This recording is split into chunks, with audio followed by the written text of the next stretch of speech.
ยาเลือดร้านเลยเพื่อนโทรศัพท์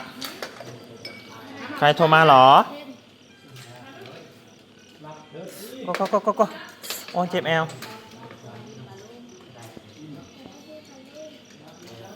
จินจูนี่สบายมากเลยค่ะทุกวันนี้เป็นนางเอกนะฮะนอนหลับอีกยามกลางเว้นก็ได้บรรยากาศมันได้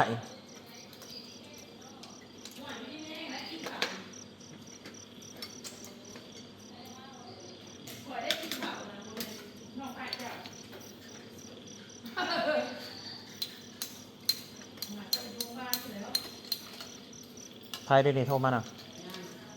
พี่นางใส่เราอยู่ใส่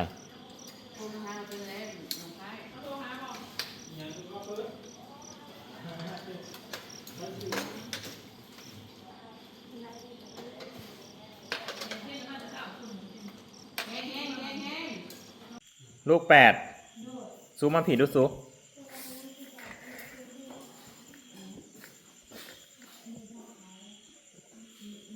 มาผิดดูสิถ่ายคลิปนี่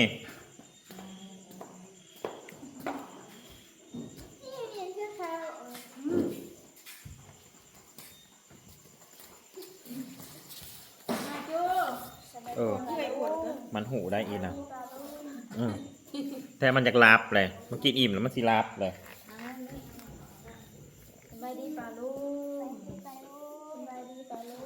โอ้นั่งตู้นี่ได้สิบอกคักสวยวันสวยคืนสวยลื่นแม่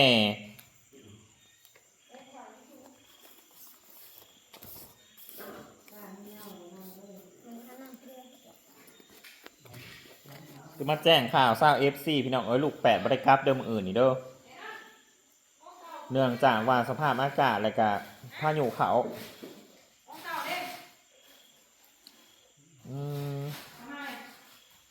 เมื่อคืนนี่ตอน5 ทุ่มเนาะนี่ผู้ใหญ่ใจดีทางเยอรมันนะพี่ทานตะวันคนเก่าคนเดิม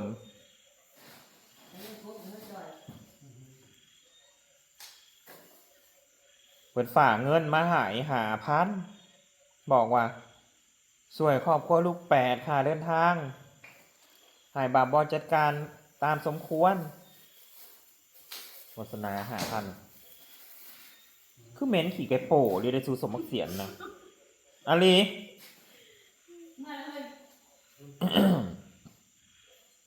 ฝากไม่5,000แต่ว่าค่าโหลดเขาแล้วก็ให้บอกว่าจัดการแต่ว่าเขายังไม่ทันหู้ยังไม่ทันได้คำตอบเขาก็ถามไปแล้วว่า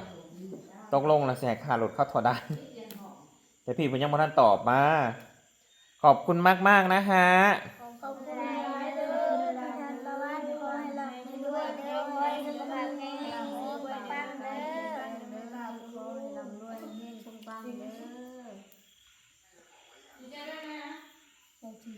เจ้าสิได้กลับมือใดแหละเดี๋ยวรอพายุซ่าเลยเนาะแต่ว่า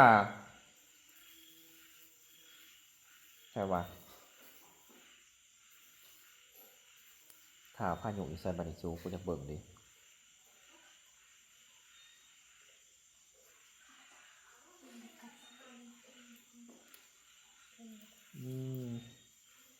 ที่จะบอกพายุนะฮอดวันที่12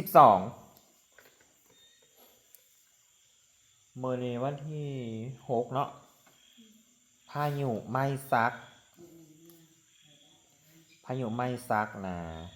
สัมพอมจากมืดมากูมือพายุไม่ซักระยะวันที่6หาวันที่12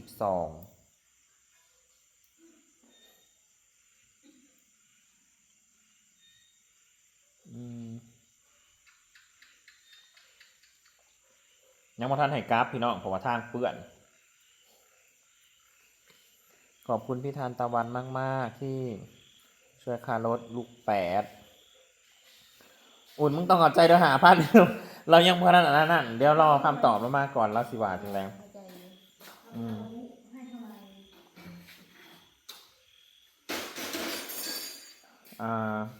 ค่ารถนี่ประมาณ 2,000 ก็พอแล้ว 2,000 อีก 3,000 นี่เดี๋ยวรอเราตอบมาก่อนเดี๋ยวพ่อผมตอบรอเราผมตอบมาก่อนว่าเป็นเท่าไหร่ ายุนี่ฟังเบิ่งซะก่อนครับพอดีมื้ออื่นนี่เฮาสิลกกะนี่นะ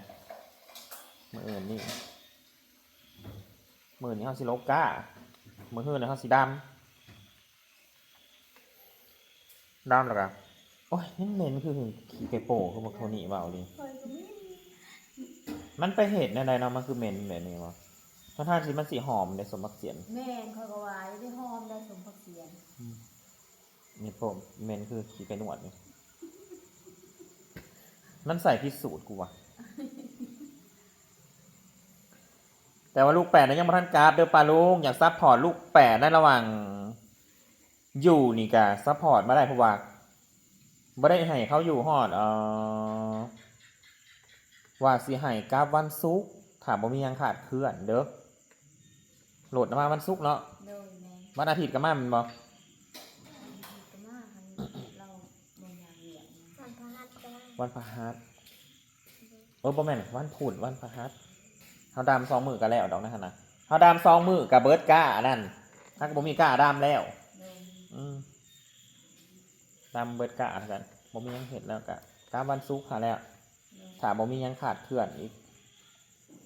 มึงประกบไปหยังอีกอันน่ะกล้องกูบ่ได้ยาวปานนั้นเด้อจังสิไปเดะเอาหัวมึงได้อีนั่น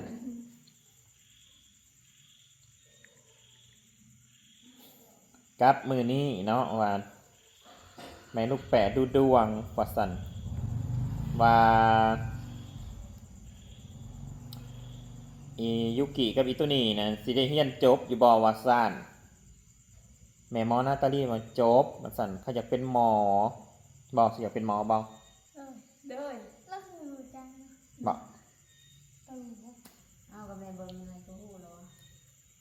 อ้าวสู้จะเป็นหมอตี2 คนสินะ โดย อ้า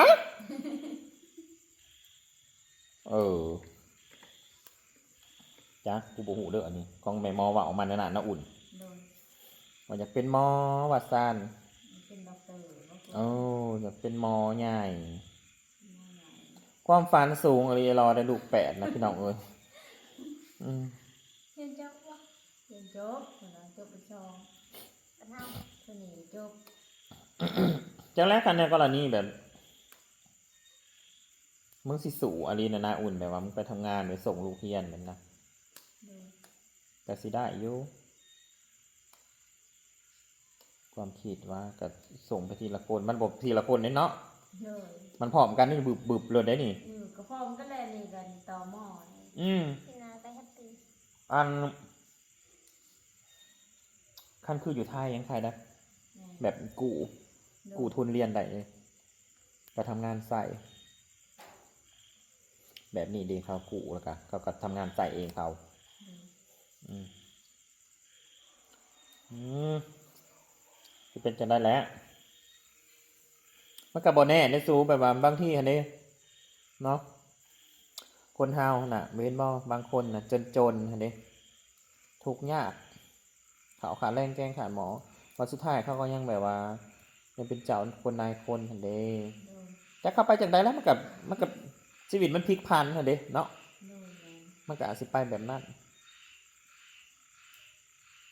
มันก็สิมี2 ทางของมันหั่นแหละก็บ่แน่ก็ไปเบิ่งเฮ้ยชีวิตมันก็ส่องบ่เห็นเด้ โดย บางทีก็บ่จบบางทีก็ออกเอาผัวก็มีบางทีก็อาจสิบ่มีก็เป็นได้ โดย แต่ว่าพี่น้องญาติพี่น้องครอบครัวอันพอลูก8นั้นมันได้เป็นเจ้าเป็นนายไปได้เนาะ โดย ได้เป็นหมอได้เป็นหยังเป็นพนักงานรัฐบ่ แม่ เป็นพนักงานส่วนมากนะเนาะ โดย ความฝันมันสูงเลยพี่น้องเอ้ยขนาดเขามันบ่มีสกินมันยังมีความฝัน ก็ดีใจในซูที่ซูยังมีความฝันแต่มีกูก็ยังฝันว่ากูอยากแบบอยากเรียนมออยากเป็นมอทั้งที่แบบขี้เดียดเด้ เป็นคนสำอางขี้เดียดเห็นยังกะสิห้าขี้เดียดพวกบาดพวกแผลนี่นะ โดย สำอางครับคิดว่าอยากเป็นหมอ แต่ความฝันมันก็บ่เป็นจริง บางสิ่งบางอย่างนะความฝันอาจจะเป็นจริง และกาบอกเป็นจริง โดย มันมีอยู่สองคำตอบ เป็นจริงและกาบอกเป็นจริง โ ก็สำนั่นแหละมีก็มาแจ้งข่าวลูกแปดเพราะว่าพี่ตะวันเพิ่นเห็นขีบถ่ายเมื่อคืนเนี่ยว่าสิเข้าสิได้กลับมื้ออื่นแล้วบัดนี้พอมาเบิ่งแล้วฝนกับฝนแท้ฝนว่าพายุนะพี่น้องเอ้ยตกนะครับตกพอกระเทินจักมันตกนั่นแหละตกบ่มีน้ำในไหนาโอ้ยจนได้ดำหน้าพงมื้อนี้ก็ได้จะแม่นซะ อยู่เพราะปานนันอยู่ นี่พอปานนั้น ผู้ที่ ใช่แล้วว่าไหนาสองไหน่ะบ่มีน้ำบ่เห็นบ่โอ้จะแม่นมันคัก จะบ่ตกเลยในหัวใจคนเลย จักตกจังได้แล้วเห็นเวียกมันก็เมื่อยสิแหละทำมาได้นอนแล้วมันมีแห้งตื่นสมาก็มีแห้งสู่ต่อเมื่อนะตัวนี้สิไปหาดำหน้ารับจ้างเอารถไถมาเห็ดหน้า เด้อ เลิกสิอ่านให้ฟัง FC เพิ่นว่าได้ว่าขีดดูดวง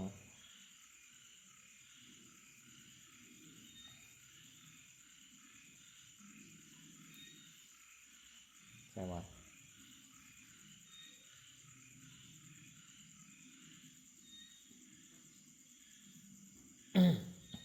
ส่งโทนี่ครับเอาแฮปปี้มาแทนอย่าเฝ้ากราฟยังบินหวะมาหลุนอย่าเฝ้ากราฟส่งแต่ลูกกราฟโฆษณา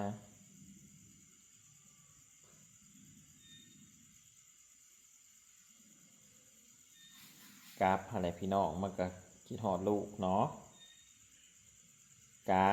ฟดำหน้าอีก2 มื้อก็ได้กราฟแล้วเพราะว่ากะเบิร์ดเดย์กะเบิร์ด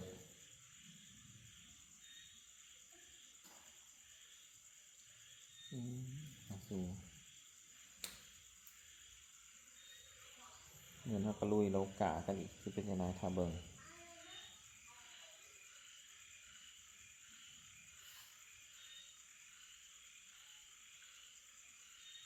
สิ่งเขียนของสนั่น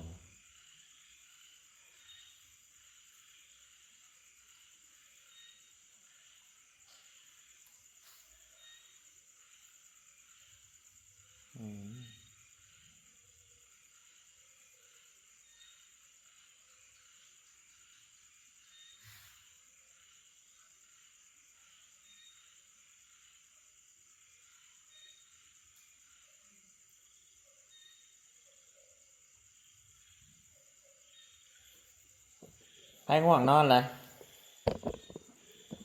ก็มีเรื่องว่าวซัมนี่พี่น้องจ้ะเบิดแล้วบ่มียังว่าวแล้วเนาะกระแสครอบครัวลูกแปดไปหาพักผ่อนตอนนี้กูคิดว่ามันเดิกเลยนะหากัน1:46 นาทีพี่น้องก็ได้ว่าเดิกแล้วสนอกเขาหูไผ่หูมันสู่หาลาพานอนโทนี่ก็บ่ได้เล่นโทรศัพท์บ่ได้เบิ่งโทรศัพท์ไปปะนี่ไอ้อ้วนกราบเลยปกติยังวันได้เบิ่งนำไอ้อ้วนเฮ็ดจังนั้นจังสิได้โทรศัพท์บัดเฮ็ดได้สิได้โทรศัพท์ผู้ใหญ่ใจะดีก็บ่ฝากมาให้ได้บ่มือ2มือ3มือ4มายายให้พวกลูกแปดนี่อ้าวสมมุติว่าซุมีโทรศัพท์นี่สุกสิมีสุกสิกระตือรือร้นหยังเวลาเน็ตซูเบิร์ดจังซี่สุก็ต้องฮู้จักวิธีหาเงินมาเติมเน็ต เด้อแม่ อ้าวมันมีทางนอกว่าซูสิปล่อยมันเบิดเน็ตนะ เด้อ แต่ว่าทุกคนก็ต้องมีโทรศัพท์อะไรพี่น้องใหญ่มากมันก็ต้องใส่อะไรโทรศัพท์มัวแต่ใหญ่นะใส่แต่ยังน้อยอยู่ติดต่อกันตัวนี้บ่ยากเดี๋ยวแม่มึงไปทำงานกรุงเทพก็ได้แล้วโทรศัพท์นะถ้าเครื่องก็9 เครื่อง